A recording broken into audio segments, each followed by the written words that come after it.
Assalamualaikum warahmatullahi wabarakatuh. Sahabat Gusanin, rahimakumullah dimanapun berada. Semoga kita selalu diberikan kesehatan, kemudahan rezeki, dilancarkan di setiap urusan kita, dan diberi istiqomah di dalam beribadah dan beramal soleh. Salawat serta salam semoga senantiasa kita sanjungkan ke junjungan kita Nabi Agung Muhammad SAW. Harapan kita semua diakui menjadi umat Kanjeng Nabi Muhammad dan mendapatkan syafaatnya fid dini wa dunya wal akhirah. Sahabat, ini saya tampilkan cuplikan daripada beberapa video yang mana membahas mengenai Yaman al-Qurafat. Yang dahulu Yaman itu adalah Yaman as-Saqafat. Di sini banyak hadis-hadis dhaif disampaikan oleh klan Balawi tersebut.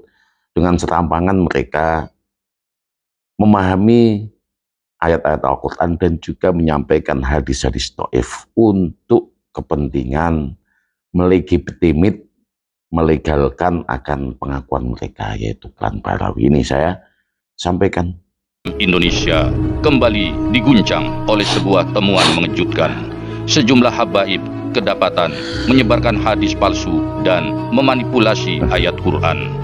Tujuannya sederhana namun berbahaya, yakni demi merekrut, menakuti, dan menguasai jiwa-jiwa mukibin yang tak sadar telah menjadi budak spiritual di bawah bendera Habibisme. Video ini menarasikan fakta tersebut agar tidak gagal faham. Tonton hingga tuntas. Yang dilaknat oleh Allah adalah orang-orang yang membenci anak cucu Nabi Muhammad. Cucu Rasulullah. Siapa mereka? Mereka adalah Sayyidina Ali, Sayyidatina Fatimah, sanaknya Sayyidina Hasan dan Husain, wa dzurriyyatihima, dan anak cucu Sayyidina Hasan dan Husain. Ini mereka Ahlul Bait. Dengan serampangan.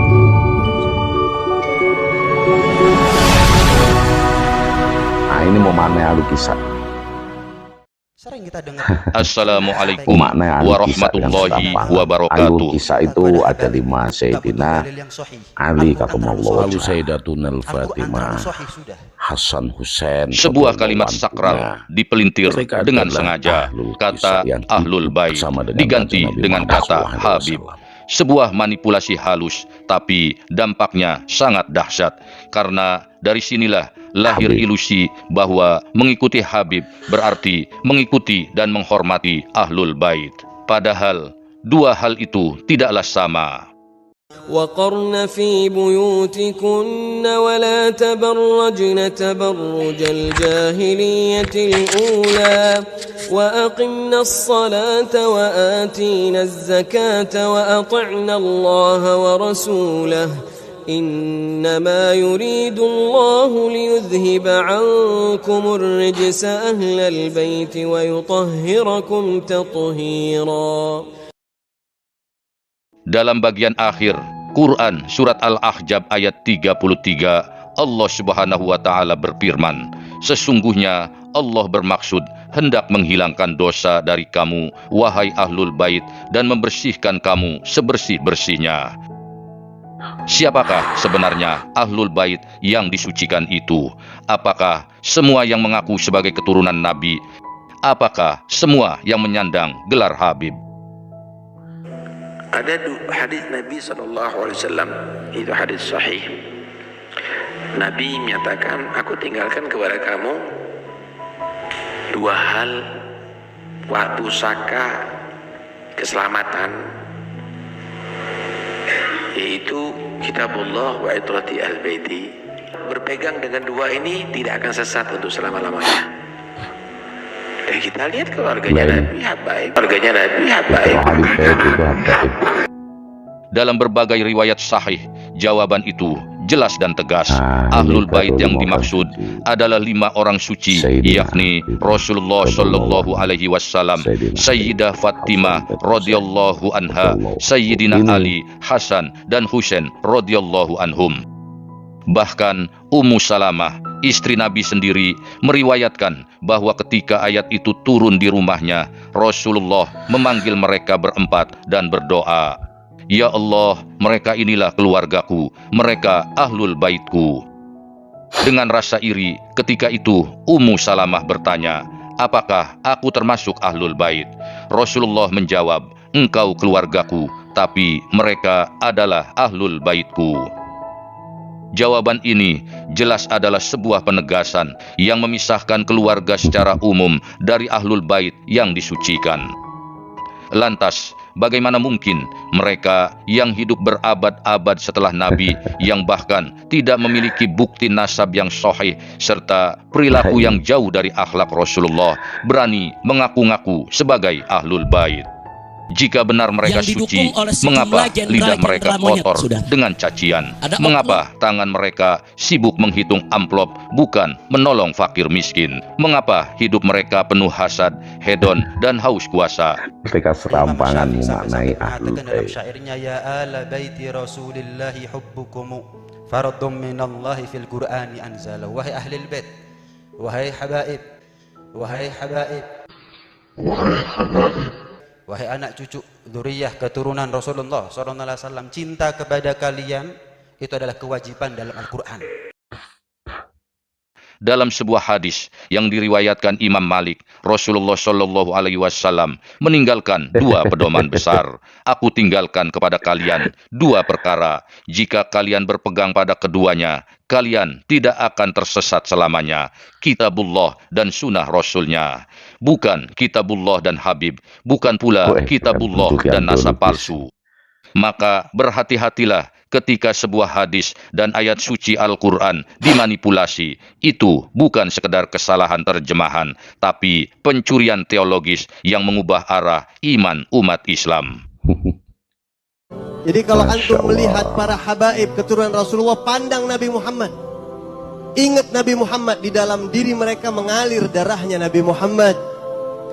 Kalau antum mau zalim kepada keluarga Nabi, pandang antum berarti zalim sama darahnya Nabi Muhammad. Antum pandang Nabi Muhammad di situ. Kalau antum mau baik, pandang, ana mau berbuat baik sama satu orang. Ini sayyid, ini habaib. Ini berarti ana berbuat baik sama darahnya Rasulullah. Ini Sayyidina Abu Bakar yang ngomong. Ini cuma pesan-pesan aja karena di akhir zaman begitu banyak virus yang Masya Allah, antum jaga akidah antum. Percuma antum maulid Nabi kalau kita nggak ada rasa mahabbah, rasa ta'zim kepada keluarga Nabi Muhammad. Alhamdulillah di sini ada beberapa habaib tinggal di sekitar kita. Habib Muhammad bin Abdurrahman Assegaf, apalagi beliau sudah sepuh, apalagi beliau putra dari Habib Abdurrahman bin Ahmad. Masya Allah, barakah ada sama beliau insya Allah. Habib Ali dan semuanya para habib-habib. Di balik itu, tersimpan pula suatu motif klasik yang tak lekang dimakan waktu, yakni kekuasaan dan keuntungan materi atas nama agama. Kini, pertanyaan besar kembali menggema. Apakah kita masih berani memeriksa kebenaran, atau justru memilih tunduk pada kebohongan yang dibungkus kesucian palsu? Mari sama-sama kita camkan bahwa kebenaran tidak pernah lahir dari nasab, melainkan dari iman dan akhlak yang lurus, suci, mulia. Kita telah melihat fakta, demi mempertahankan nasabnya, mereka memelintir ayat suci Al-Quran dan kalimat suci hadis Nabi. Maka kekaguman dan ketakjiman apalagi yang masih kita miliki untuk menyanjung dan mempercayai kebenaran nasab para habaib Ini yang itu. oleh sebagian mukibin. Apakah Ini diterima sahabat punya pendapat mentah-mentah. lain? Ini saya Tulis bawakan di kolom sebuah komentar. hadis Jangan tersebut lupa ada di like dan Sahih subscribe. Bukhari. Sampai jumpa. Ini merupakan diskusi yang dibisikkan langsung ke Kanjeng Nabi Muhammad SAW. Bagaimana kita itu menjadi Habibullah. Itu hak semua umatnya Kanjeng Nabi. Kanjeng Nabi dawe kullu ummati yadkhulunal jannah. Semua umat Kanjeng Nabi itu masuk surga. Kanjeng Nabi tidak memberikan batasan. Umat yang mana? Pokok semua umatnya Kanjeng Nabi itu mempunyai potensi untuk menjadi Habibullah.